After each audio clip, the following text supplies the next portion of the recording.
J'ai bien fait de miser 5 euros sur toi. Voilà, donc j'invite les pitchers à revenir sur. C'est pas la scène, mais là quoi. Voilà, donc si vous avez des questions à leur poser, on va pouvoir commencer une salve de questions. Moi j'ai une question pour toi, Francis. Tu as dit qu'à 14 ans tu avais fait ton CAP à Molsheim. Oui. Oui, exact. Est-ce que c'était au lycée Louis Marchal de Molsheim? Très juste, très bien. C'était encore collège à l'époque. Ouais, c'est ça. Ouais, et j'étais interne. Très bien. Est-ce que des gens ont des questions? N'hésitez pas à... Ah, très bien. Alors, malheureusement, tout comme Francis, je dois l'avouer, moi aussi j'ai fait un burn-out un jour, et ce burn-out a conduit à une prise de poids de 30 kg, ce qui fait qu'aujourd'hui j'ai du mal à passer entre les personnes comme ça.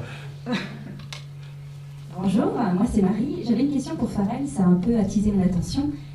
En fait, je me demande ce que tu fais aujourd'hui, du coup. Tu as une entreprise, mais qu'est-ce que tu fais exactement? En fait, j'ai créé un annuaire vidéo pour les entreprises. Ça s'appelle Green. C'est le groupe d'entrepreneurs enthousiastes et innovateurs. Et ce qui est innovateur, en fait, c'est la manière de vous les présenter, soit avec des vidéos courtes de 2 minutes, ou avec des after-work atypiques, en fait, aussi limités à 30, où un pro présente sa boîte, et après nous propose une animation avec. Et à la fin, on mange tous ensemble, parce qu'on adore tous manger, je pense. Donc on est tous ensemble, et voilà, on discute, on échange. Merci. Est-ce que d'autres personnes? Ah, je vois une main se lever dans le fond. Merci. Bonsoir. C'était une question pour Rémi Bonnotte. Ouais. En fait, je voulais savoir, vous avez parlé de cette formation à Colmar qui avait été très importante pour vous, mais vous n'avez pas dit qu'est-ce qui a été important à ce moment-là pour rebondir. En fait, cette formation, c'est une formation qu'on m'avait jamais conseillé de faire. C'est une formation ça s'appelle le stage d'installation qualité. Voilà, donc c'est un stage qui permet en fait à l'entrepreneur d'avoir toutes les bases nécessaires pour ce qui est management, la compta, la gestion, les réglementations, enfin tout ce qui est les bases fondamentales, on va dire, mais c'est du condensé en 3 semaines. Alors que les premières sociétés, j'avais fait juste le stage découverte d'initiation à l'entreprise. C'est un stage qui durait 35 heures et où on vous martelait, tac, tac, tac, on dit ça, hop, c'est bon, vous avez participé au stage, hop, vous êtes bon, allez, hop, on vous lance dans la jungle sans rien, pas de machette, rien, on se prend les lianes dans la gueule et puis voilà. Et du coup, cette formation-là, c'est vraiment un concentré, mais en 3 semaines, de ce qu'il faut savoir. Et Colmar a été important. Pourquoi? Parce que la Chambre des métiers de Colmar, contrairement à Schiltigheim, sans vouloir les dénigrer, mais Schiltigheim, c'est l'usine. Voilà. Dès qu'on veut voir quelqu'un, il faut prendre rendez-vous. On n'a pas forcément rendez-vous tout de suite. On n'a pas forcément la réponse à la question tout de suite. Et là, pendant ce stage à Colmar, on a eu la chance d'avoir les différents intervenants qui étaient disponibles à n'importe quel moment, n'importe quel jour. On pouvait poser des questions, on avait une question qui nous trottait dans la tête, il suffisait qu'à la pause, on aille dans le bureau, au-dessus ou à l'accueil, demander à la personne qui s'occupe de tel et tel truc. Est-ce qu'on peut le voir? Pas de problème, vous montez, vous allez dans son bureau, vous toquez, vous pouvez aller le voir. Pas besoin de prendre rendez-vous. Voilà. Donc, en 3 semaines, j'ai pu poser toutes les questions sur toutes mes interrogations. Enfin, j'ai pu répondre à une partie de mes interrogations et en même temps par rapport à du vécu. C'est-à-dire que pourquoi avant ça n'avait pas fonctionné? Et on m'a donné la réponse. On m'a dit, bah ouais, mais ça n'a pas fonctionné parce que vous n'avez pas fait ça comme ça, vous n'avez pas fait ça comme ça. Entre-temps, il y a des choses qui ont changé. Et donc, je n'avais pas forcément toutes ces informations et je ne savais pas où les chercher. Et finalement, j'ai trouvé des réponses à Colmar. Voilà, tout simplement. Voilà. Ça a été les 3 semaines qui m'ont permis en fait de me remettre aussi en question par rapport à mon projet d'entreprise. Et qui m'a permis aussi d'asseoir un petit peu mes acquis et de mettre les priorités sur l'activité et surtout apprendre à lever le pied aussi de temps en temps. Super. Est-ce que quelqu'un a une autre question? Ah, une question à côté de moi. C'est aussi une question pour Rémi. Combien de temps t'as fait donc, les bâtons de marche en fait, quand t'as fait cette pause et qu'est-ce que ça t'a apporté en fait dans le... Alors, en gros, je suis parti, j'ai pris, voilà, comme dit, j'ai pris un rucksack, j'ai foutu 3 t-shirts, 3 paires de chaussettes, 3 slips, enfin voilà, le minimum syndical pour partir. Et qu'est-ce que j'ai cherché en fait? Il fallait vraiment que je me déconnecte de tout. Un vrai reset, je suis parti, j'ai marché sans but précis. Et le fait de marcher, de penser à autre chose, au fur et à mesure de l'avancement sur mon parcours, j'ai vu défiler plein de choses. Les paysages, des gens. Et je me suis rendu compte aussi, je suis parti avec, juste pour dire, je suis parti avec 60 balles, 60 €. Je suis parti, le porteur de café, c'était le 17 juillet 2016. Il me semble. Le 16 juillet. 16 juillet, pardon, excuse-moi. Voilà. Donc, et je suis parti le lendemain à 7h du matin, donc le 17 juillet, à 7h du matin, il faisait déjà, à 7h du matin, il faisait déjà 20 degrés. Mon objectif, c'était de me mettre 35 km dans les pattes tous les jours. C'était mon seul objectif, c'était de faire 35 km tous les jours. Bon, je vais être honnête, hein.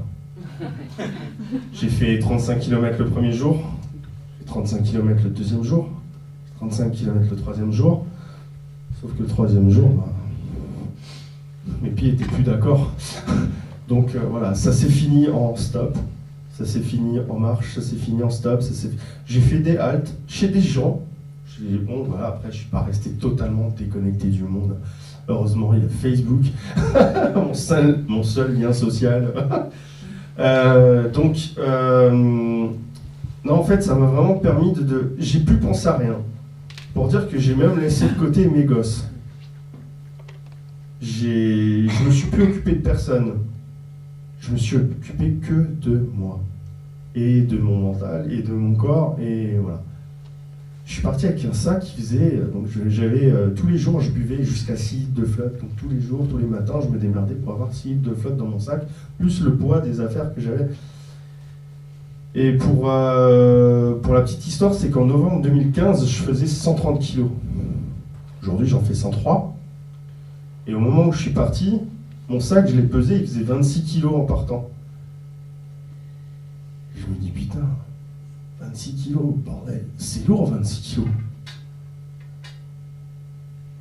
Et finalement, j'ai avancé, et voilà, c'est une coupure. Voilà, il a vraiment fallu que je m'en aille, quoi. J'ai tout abandonné, j'ai pris mon sac, je me suis cassé.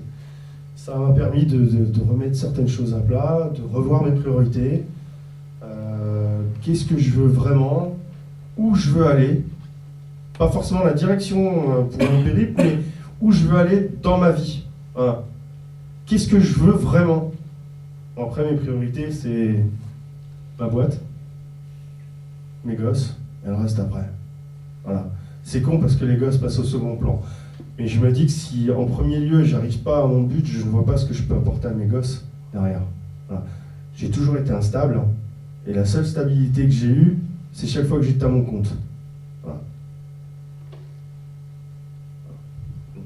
Après, il faut savoir déconnecter, il faut savoir prendre du temps pour soi, et c'est surtout ça le plus important. Si on ne prend pas de temps pour soi, on ne peut pas avoir du temps pour les autres. Voilà. Super. Moi j'ai une question pour Francis et Farrell. Dans ce que vous avez dit, à un certain moment, vous parliez des parents. Et j'aurais aimé savoir quelle a été la relation concrète quand vous annonciez à vos parents vos échecs, si je puis dire ça comme ça. Bon, c'est surtout pour Francis, mais aussi Farrell, puisque Francis, toi tu nous as parlé de ton père, qui a fermé la porte de la cuisine, mais à aucun moment t'as dit en fait ce qui s'est passé au moment où il fermait la porte de la cuisine. Et t'en as mis plein la gueule. Bizarrement, je m'en rappelle plus. Mais je sais que mon père était fonctionnaire, était cheminot, et il a surtout fait la guerre. Et donc,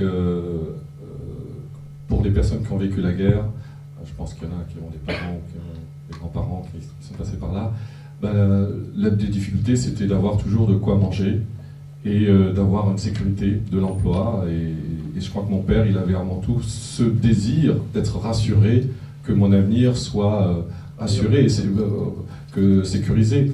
Et c'est pour ça, quand je lui ai annoncé que j'ai refusé d'aller à Munich, peut-être que j'aurais dû y aller, peut-être que j'aurais dû l'écouter, et c'est peut-être une erreur que j'ai faite dans ma vie, parce que je pense que j'aurais peut-être fait mon burn-out plus tôt, mais avec plus d'argent. Je sais que le fait d'avoir... J'ai encore le contrat, j'ai encore à la maison, j'ai encore le contrat d'il y a 30 ans de l'Office européen des brevets, avec une grille d'évolution des salaires. Donc voilà, c'était vraiment... Mon père ne pouvait pas comprendre, et je le comprends. Aujourd'hui, je le comprends. Je pense que quelque part, peut-être un peu comme Rémi, j'avais beaucoup de mal à rentrer dans une structure. Et d'ailleurs, c'était aussi le cas quand je suis allé chez Alcatel, mais bon, j'avais un job qui me permettait de voyager, de bouger. Et je crois que c'est ça la difficulté. Et après, quand j'ai annoncé que j'ai démissionné, c'est certain que mon père ne pouvait pas comprendre. Mais je pense que j'aurais dû écouter cette part de « Ok, tu démissionnes, tu as un rêve, tu as envie de suivre quelque chose, mais mets des protections en place. » Et c'est vrai que je n'étais pas capable de lui dire à ce moment-là, et je pense que c'est peut-être ça qu'il avait envie d'entendre, et je crois que c'est ça aussi que mon burn-out m'a permis de prendre conscience, c'est que j'aurais peut-être dû le faire, j'aurais dû faire ce que j'ai fait, mais peut-être un peu différemment. J'avais suffisamment d'argent en 95 pour m'acheter un bel appartement sur Strasbourg. Qu'est-ce que j'ai fait? Je suis venu sur Strasbourg, je suis allé dans une location 3 pièces comme je vivais avant. Je payais 3000 francs à l'époque. 3000 francs, c'était... j'aurais pu prendre un 2 pièces, ça m'aurait largement suffi, parce que je sais que j'avais une pièce que je n'utilisais pratiquement pas. J'aurais pu acheter quelque chose et rembourser. Et donc j'aurais au moins prévu un peu de sécurité. Mais non, j'ai tout claqué. J'avais très précisément 600 000 francs en juillet 95 et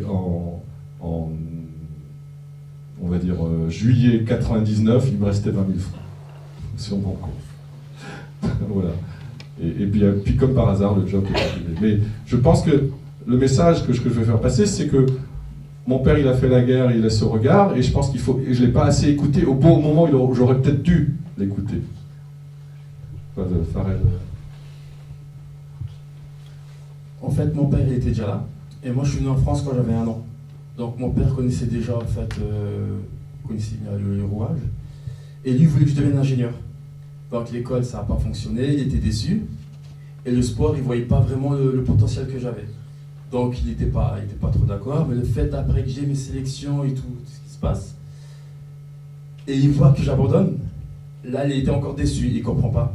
Il me dit, mais je ne comprends pas, à chaque fois, tu as le potentiel pour arriver à quelque chose, mais tu ne donnes pas les moyens et ça m'énerve. Et moi, je réponds toujours, ouais, mais je viens de faire quelque chose qui me plaît, moi. Si ça ne me plaît pas, je ne vois pas pourquoi je devrais continuer. Donc là, maintenant, il me laisse faire. Et là, il est vraiment heureux, en fait, de voir que ça se développe, que je fais quelque chose qui n'existait pas, qui est en train de se créer, que je crée aussi un relationnel différent avec les pros. Donc maintenant, il est plutôt fier et il me laisse faire. Bon, de temps en temps, il est toujours là pour me rappeler. Mais non, là, il n'y a pas de souci. Peut-être juste rajouter quelque chose, c'est que la formule que je vous ai montrée tout à l'heure, pouvoir égale protection plus permission ou permission plus protection, ça vient de l'analyse transactionnelle. Le côté protection, c'est le côté parental, donc mon père, et le côté permission, c'est le côté enfant. Et c'est vrai que jusqu'à 35 ans, j'étais plutôt en mode, ok, j'avais peur, mais de 35 ans à 50 ans, j'étais l'enfant qui se permettait tout. Et donc, un adulte, c'est le pouvoir, il a cet équilibre du parent et de l'enfant.